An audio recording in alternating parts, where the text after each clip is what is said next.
Welcome to the Author Spotlight podcast by Morpheus Publishing, an exciting new podcast hosted by Justine Martin, CEO and founder of Morpheus Publishing, a division of Justine Martin Corporation. Justine is an accomplished author, publisher, writing coach, and illustrator. She will guide you through the captivating journey of bringing your words to the world, crafting stories that matter, tales that inspire, and books that make a difference. In each episode, Justine and Morpheus Publishing will spotlight a new author who has published an amazing book in genres such as personal development, self-help, children's picture books, and memoirs. Through the help of Morpheus Publishing, these authors have turned their dreams into reality, and now, you get to hear their stories. Join us on this journey as we explore the world of writing, publishing, and the incredible stories that come to life through the Author Spotlight podcast.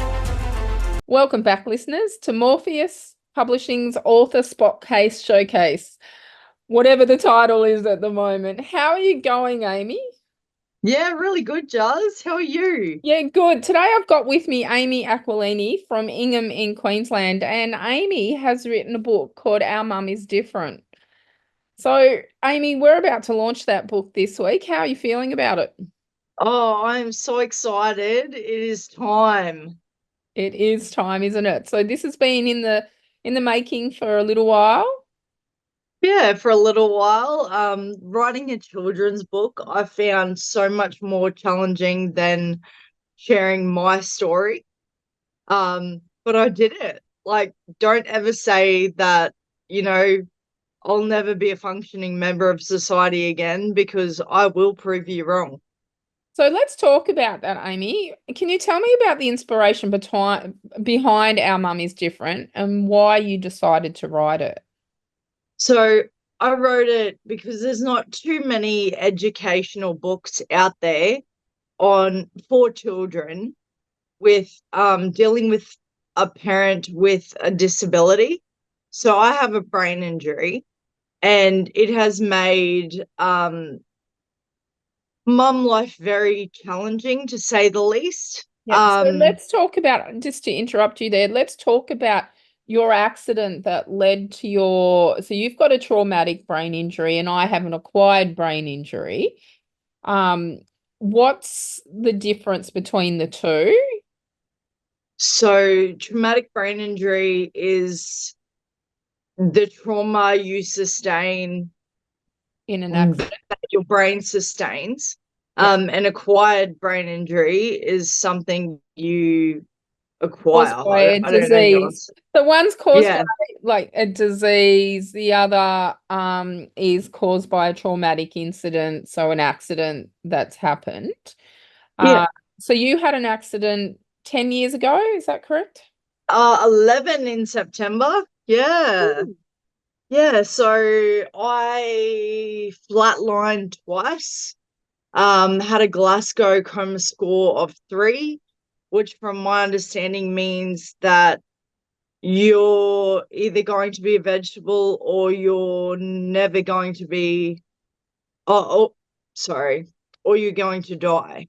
Yeah. So, and everything I've done since then to move myself forward, it surprises me even.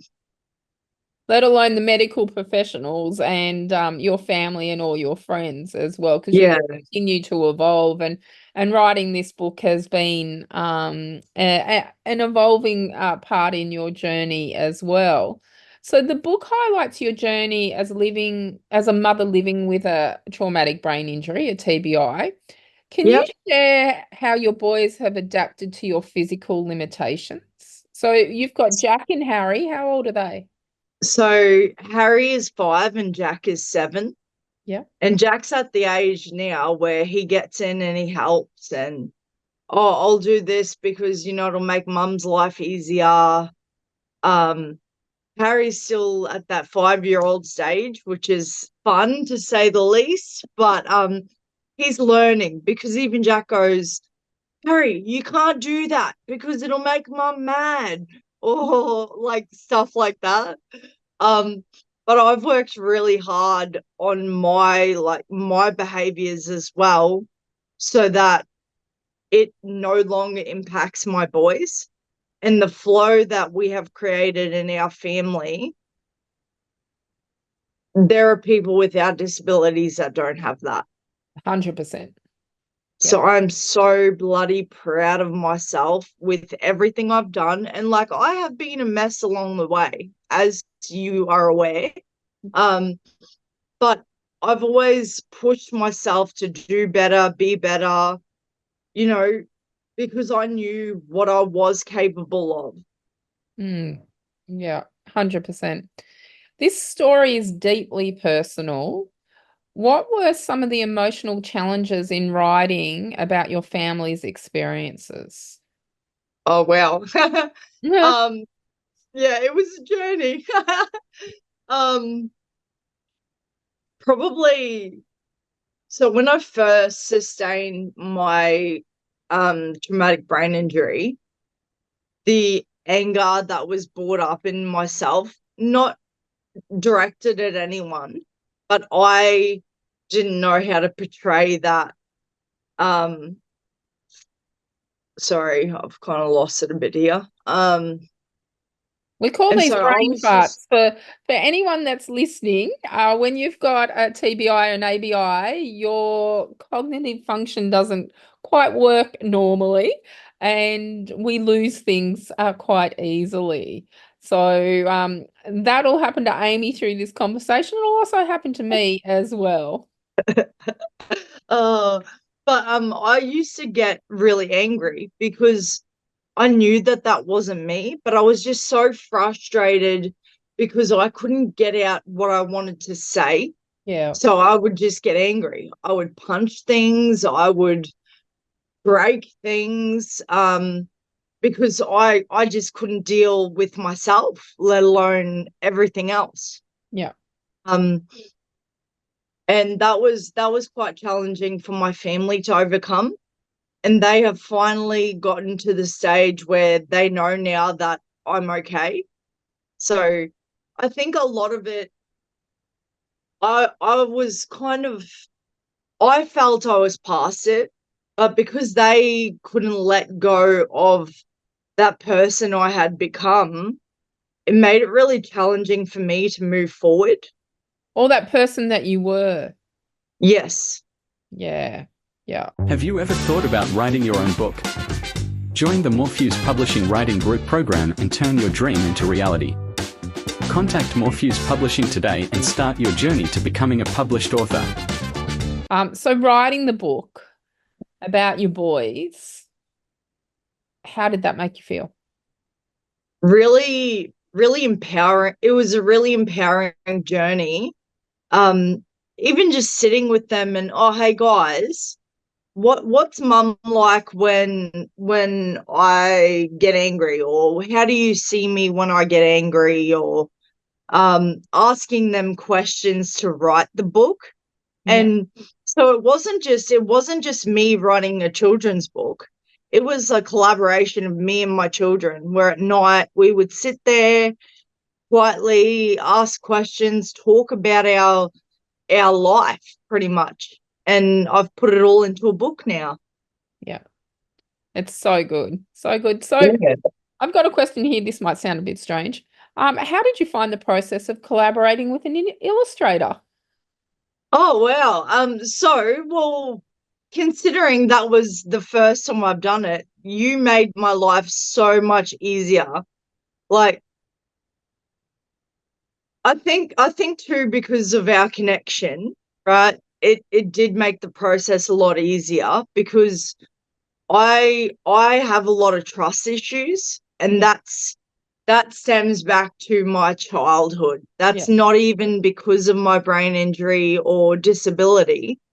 That's something that has always been in me, and I'm aware of it now. So I can do whatever processes I need to do to get through it. And you were easy to work with as an author as well. I mean, from an illustrating point of view, I came up with the concept of the teddy bears because we didn't want to scare children either. I mean, let's explain that you can't use your right arm fully anymore. And we wanted to make it a softer approach as well. And we spoke about, using the image of a teddy bear and as the characters, and then the patchwork arm as the mum's arm that doesn't work there. I think we've I all had love the teddy way bears. you've brought that to life. Like Yeah. I really like I absolutely love the way you've brought that to life.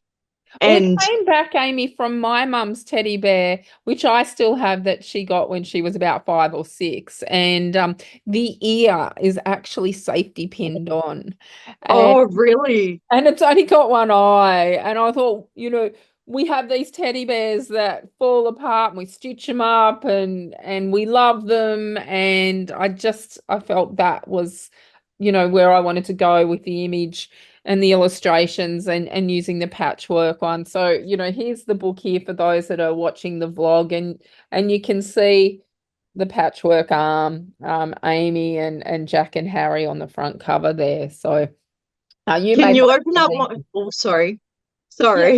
Yes. Can you open up and show my favorite page? Which one's your favorite page? Because I know which one's Hey, we're Jack and Harry, 2 little farm kids. Oh, you like the front page. Oh, I absolutely love that. That is my favorite picture in the entire book. So I'm going to read the first page. It goes, "Hey everyone, we are 2 kids from a sugarcane farm in North Queensland. Our names are Jack and Harry. This is our story of life with our mum, who is the same, but she is different." And there it is there. So if you're listening to this, it's actually 2 teddy bears, Jack and Harry, sitting down playing with their trucks in the middle of a cane field. So cool. My favorite page, my favorite illustration, Amy, which I think reflects you 100%. Yeah. You should get a t-shirt with this on it, I think, is, when I find it in the book, this page. Our mum is like a superwoman because she has learned how to do everything with one arm. Everything your mum does with 2 arms, our mum does with 1 arm. And it's the teddy bear, or Amy, you, as a superwoman. I love that, hey. And how you had that on the tile. Like that was just, oh my gosh. Like that is just so cool. Very cool. So do you feel that Our Mum is Different is the first of its kind in addressing experiences of children with a parent who has a TBI? I believe so. Like, I've done a lot of research, and like I've had friends do children's books on disabilities and stuff like that, but there's nothing for like teaching the children how, like, dealing with a parent with a disability. Are you loving the podcast so far? Imagine the possibilities if you had Justine Martin guiding you through your writing journey. Whether you're crafting your next big book or perfecting a personal project, Justine's expertise can elevate your work. Don't miss out on the chance to work with a seasoned pro, ready to take your writing to the next level. Message us today and let's make your writing dreams come true. What do you hope that other families will gain from reading it? Just a bit more understanding as to, our life is normal, but it's different. And that's a good thing, that statement that your life is normal. That's you're not normal. I mean, you love your boys love you. I have never been normal. Like, let's be honest. We might have to edit that bit out. Yes, this is true. And I've never, but what is normal? We have this concept of normality, but your normal and my normal are totally different, but we're normal. So that's right. It's like the Alice in Wonderland. What is it? We're all a little bit crazy, but let me tell you a secret, all the best people are. Exactly. I love that. Yeah, exactly. So how did your sons Jack and Harry contribute to the creation of the book? So just did they giving share me their own stories or anything or ideas for it? They did. I would just ask them questions as to concepts I had, as to what feedback they would give me. Okay, it got pretty deep there. With, but Mum, more so Jack helped more than Harry. But Jack was able to sit with me and go, oh, but Mum, you go like this when that happens, and if we don't do this, you go like that. And just how we have to do things differently, but it's become our normal. And I know with the book, like when we came to editing it, like we could have put in another 40 pages easily. Oh, easily. Yeah. Easily. But we picked, the impactful ones that we thought the story would flow through from there. So, it is a beautiful story all the way through it. So well done, Amy, on that. You've turned a significant personal challenge into a positive message for others. How has writing this book impacted your journey of resilience and healing? I think it's helped me to own my shit more, or my stuff more. Yeah. It just, I don't shy away from anything anymore. It's okay if I don't know something, I ask questions, and it's not because I have a disability that I ask questions or I've got a brain injury, but sometimes I do need people to explain things to me a little bit more for me to understand it better. And or rephrase the question. Yeah. Something like that. Yeah. That's right. Yeah. Yeah, 100%. What advice would you give to other parents or families going through similar experiences of living with a disability, especially those raising young children? Raising young children, my greatest thing I have ever done was behavioral therapy and root cause therapy. That has helped me to overcome a lot of my struggles and my trauma, so that then it doesn't bleed all over my kids.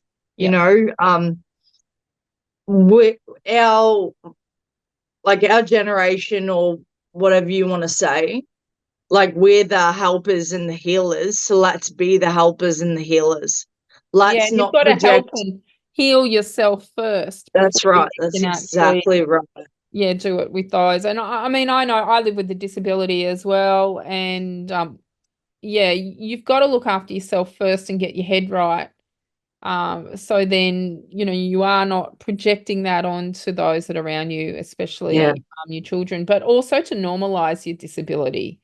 Yeah. Normalizing your disability, which is what this book actually does as well, around, young children, and answering their questions is a big one. Yeah.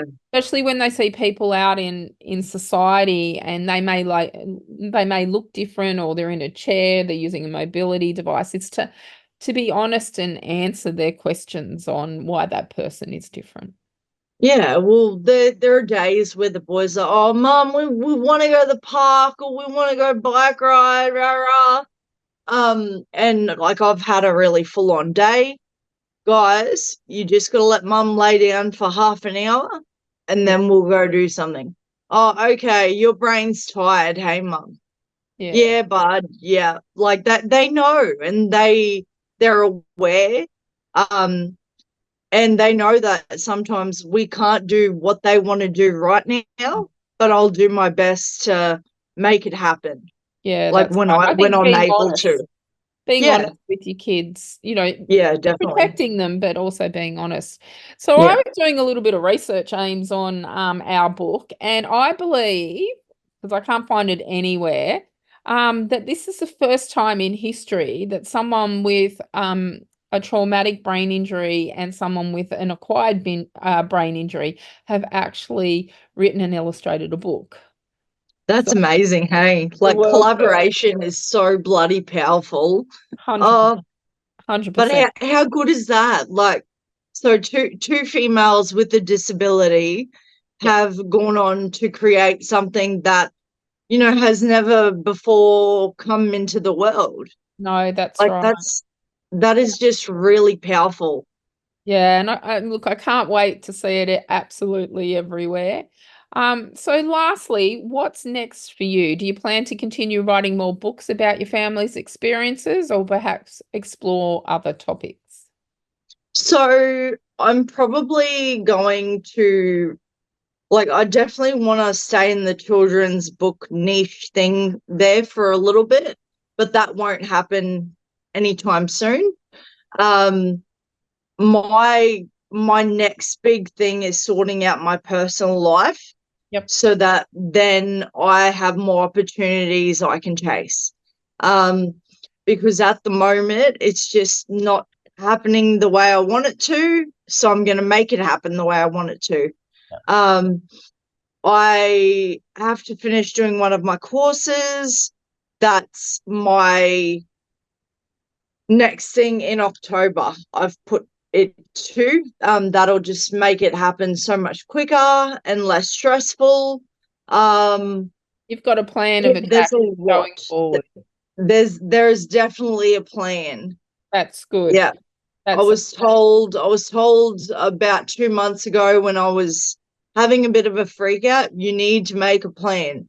So you know what? Now I've got a pretty solid plan, and things change every day and everything's up in the air, but I do have a general direction that I am going, and making things happen. As I've taught you over the last couple of years. Yeah, it's finally sunk in. You can adapt and modify, but have that plan going forward and have that direction in there as well. So listeners, if you want to learn more about Amy and her life, she does have a book out called Strong, which is available on Amy's website, which, Amy, what's the website address? www.amyaquilini.com.au. We'll put all the details in the show notes as well on how you can contact Amy or myself and where you can purchase Our Mum is Different. So, Amy, thanks for being on the show today. It's been an absolute pleasure, and I can't wait for your book launch. Oh, how exciting. Oh, it's going to be awesome. It sure will be. So, everyone, remember, Our Mum is Different is available on amyaquilini.com.au. Thank you for tuning in to the Authors Spotlight podcast by Morpheus Publishing. We hope you enjoyed today's episode and found inspiration for your own writing journey. Don't forget to follow and subscribe to our podcast for more exciting content and author insights. Stay connected with us on social media at Morpheus Publishing and visit our website at www.morpheuspublishing.com.au to discover how we can help you bring your book dreams to life. Remember, don't wait. Take the first step now and turn your dreams into reality. See you next time.